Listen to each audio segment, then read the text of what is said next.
Merci de nous recevoir chez vous et bienvenue à tous. Tout de suite, les nouvelles en bref.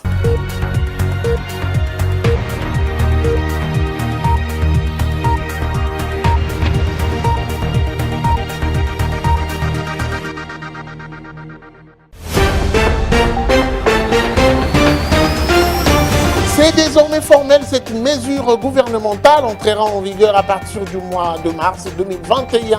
Il s'agit de la bancarisation de toutes les transactions foncières et immobilières de plus de 10 000 $ américains. L'objectif de sécuriser les opérations immobilières en assurant la traçabilité financière et accroître les recettes publiques. Cette réforme est mise en œuvre conformément à la vision du chef de l'État par le ministre des Affaires foncières, Molendo Sakomi.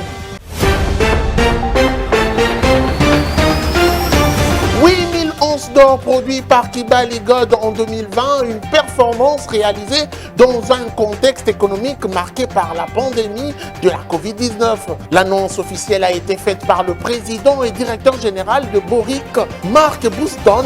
C'était au cours de la 41e conférence de presse organisée le 2 février 2021 à Kinshasa. D'après lui, Kibali a injecté plus de 200 millions de $ américains dans la sous-traitance minière en 2020. Son apport dans l'économie congolaise depuis 10 ans avoisine le 3,5 millions de $.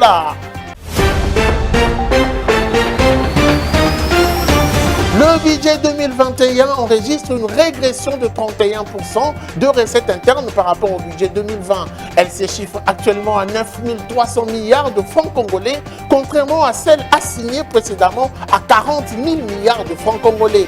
Cette situation accentuée par la crise de la Covid-19 oblige le gouvernement à renforcer la lutte contre le coulage des recettes pour accroître la mobilisation et mettre en œuvre des réformes visant l'amélioration du climat des affaires et la diversification de l'économie.